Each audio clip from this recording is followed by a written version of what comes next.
बिहार की राजनीति भी प्रभावित होगी और देश की राजनीति भी प्रभावित होगी, और दोनों के संदर्भ मिले जुले भी हैं और एक दूसरे से अलग भी हैं।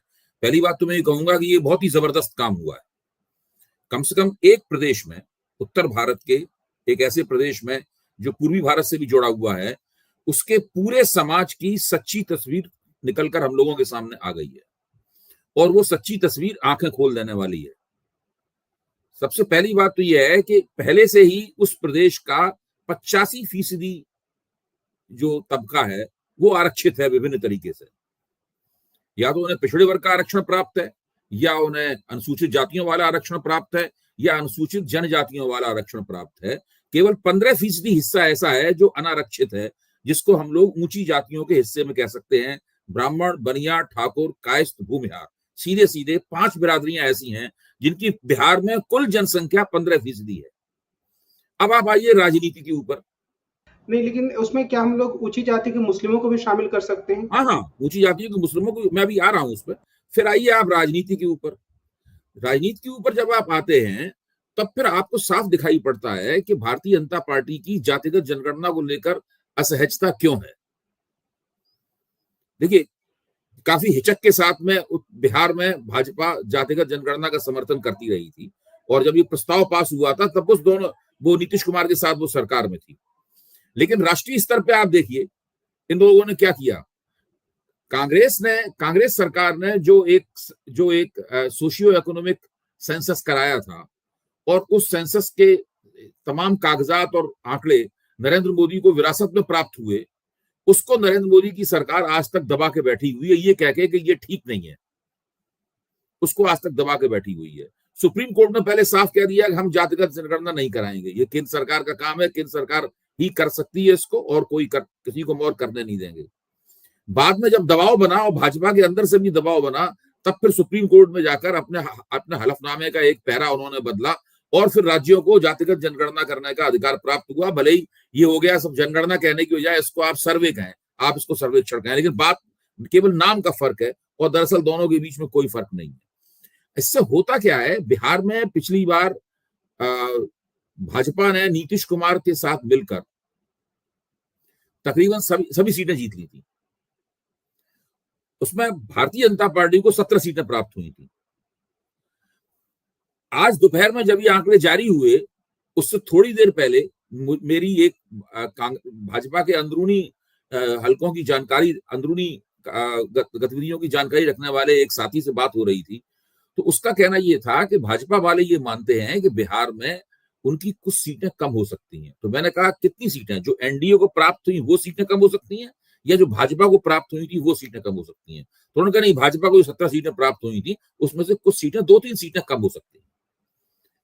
लेकिन आज की तारीख में इस जनगणना को देखने के बाद मुझे लगता है कि इससे जो जातिगत चेतना स्पष्ट होगी, उससे भारतीय जनता पार्टी बिहार में 7 से लेकर 10 सीटें और खो सकती है।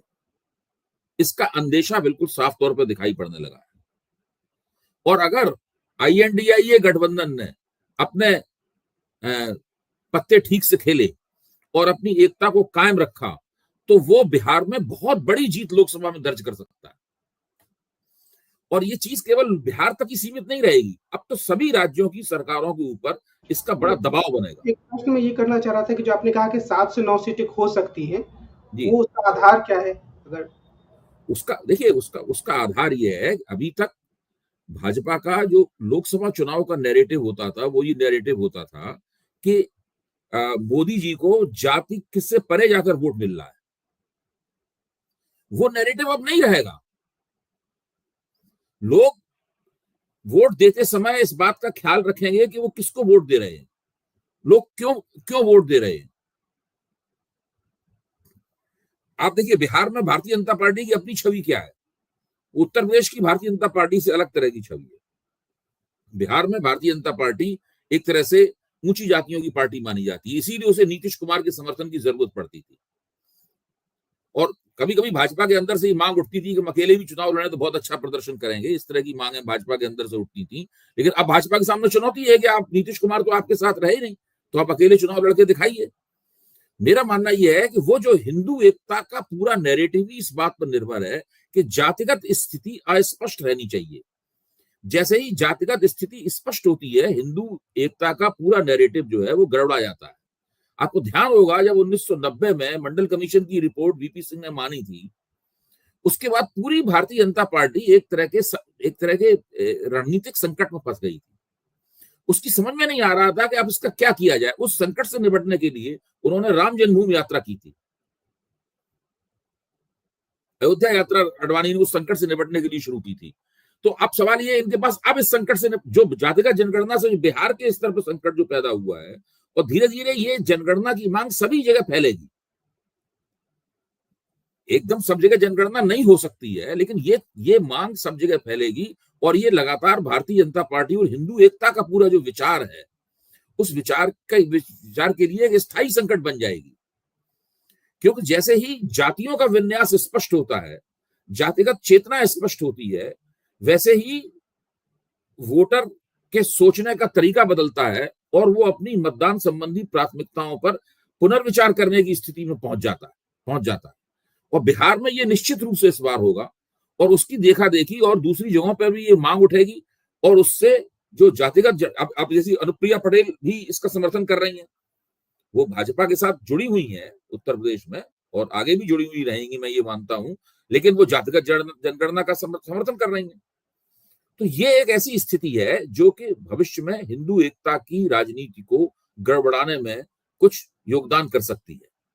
अभी तक भाजपा का सब कुछ बढ़िया बढ़िया तरीके से चल रहा था, भाजपा जैसे चाहती थी उस तरीके से राजनीति हो रही थी। अब ये राजनीति गड़बड़ा गई है, विपक्ष को एक बहुत भारी ये युक्ति मिल गई है, एक तरह की ट्रिक विपक्ष के पास है, जिसके जरिए वो उस जाति से परे जाने वाले, तथाकथित रूप से परे जाने वाले उस नैरेटिव को गड़बड़ा सकता है। ये स्थिति है। अच्छा, अब इसमें सवाल ये है कि अभी इसमें और भी बहुत सारे आंकड़े आने बाकी हैं। अभी तो केवल जातियों की संख्या सामने आई है, अभी इसका जो सामाजिक आर्थिक पहलू है वो सामने नहीं आया है। जब सामाजिक आर्थिक पहलू सामने आएगा तब ये पता चलेगा कि जो 30% से ज्यादा ईबीसी है, यानी जो अति पिछड़े लोग हैं, उनको दरअसल आरक्षण का कितना लाभ हुआ है, उसको सरकारी योजनाओं कितना लाभ हुआ है, उसकी आर्थिक प्रगति कितनी है, उसके पास दुकान है कि नहीं, उसके पास खेत कितना है, खेती कितनी है, मकान कैसा है, उसके घर में किस तरह की चीजें हैं, उसके पास फ्रिज है कि नहीं, मोटरसाइकिल है कि नहीं, कार है कि नहीं, और शिक्षा में वो कहाँ पे खड़ा हुआ है, नौकरियों में कहाँ पर खड़ा हुआ है। ये सारी चीजें अब स्पष्ट होकर सामने आएंगी। बिहार में पहले से ही ईबीसी एक अलग श्रेणी है, सारे देश में नहीं है। रोहिणी कमीशन की रिपोर्ट के बाद हो सकता है सारे देश में ये श्रेणी मोदी सरकार बनाए, लेकिन अभी इसमें बिहार ने इसके अंदर नेतृत्व किया है इस पूरे मसले का। दूसरे भी एक और श्रेणी है बिहार में मौजूद महादलित की, वो उस श्रेणी का आंकड़ा भी इससे निकलकर सामने नहीं आया। तो ये सब आंकड़े जब निकलकर सामने आ जाएंगे, उसके बाद ये और ज्यादा बात समझ में आएगी कि कुल मिलाकर ये राजनीति किस तरीके से, इसके आधार पर राजनीति का विकास कैसे होगा।